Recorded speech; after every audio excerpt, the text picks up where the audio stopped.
Love, love is a verb, love is a doing word, fearless on my breath. So welcome to part 2. In this part we're going to take the bass line, the main riff and the rhythmic part, and we're going to stick them all together. And so what we're going to do is we're going to slowly build it up bit by bit.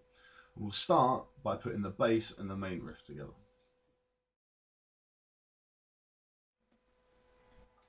Okay, so to put the bass and main riff together is pretty simple.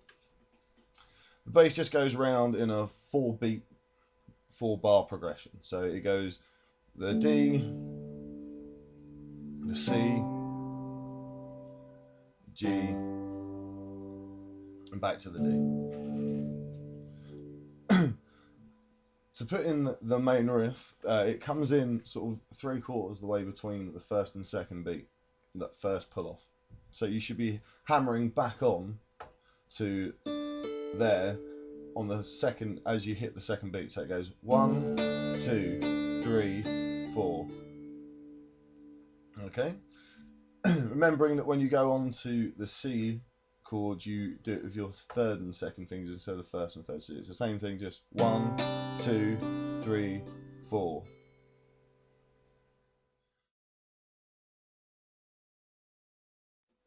Okay, so you've done the bass and the main riff together. Now we're going to do the bass with the slapping.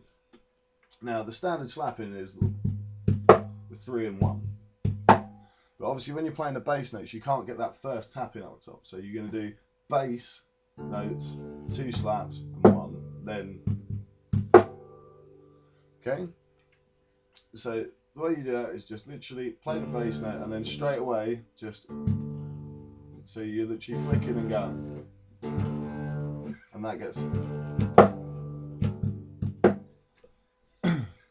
Okay, so you got the basics of the bass slapping. So let's go around the chord progression with the bass and the slapping.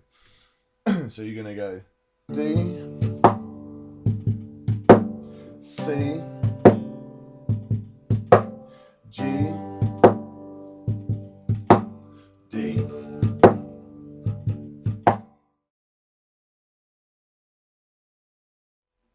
Okay, so we're now going to do the slapping with the main riff. So get the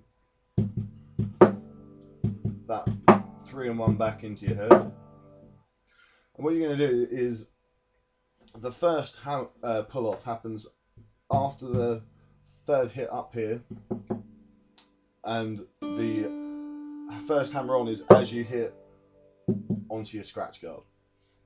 So you're going.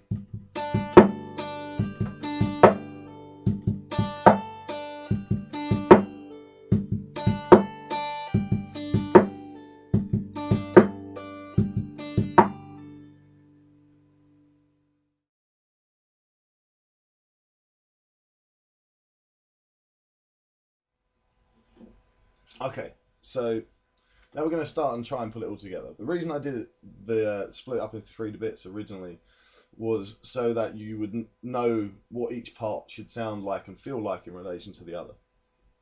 So what we're going to do now is we'll just, to put all 3 together, you start off building up bit by bit. So what you're going to do is you're going to do the bass, the 2 taps, and the first part of the main riff. So you're going. If you just practice that bit until you've got it,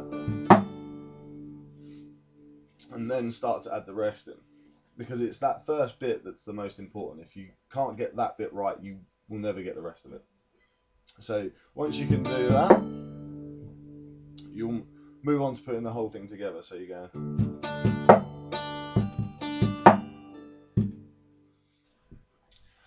Right, so now we're going to go round the entire progression with all the parts together. And this is where it starts getting difficult because the changing chords. So just take it nice and slow and start off, and just, if you mess up, stop, start again. It's okay. It took me quite a long time to get this as well. So we'll start on the D, and we'll go, okay? Remembering that you're doing it with your second and third fingers on that C chord, and then back to normal for there.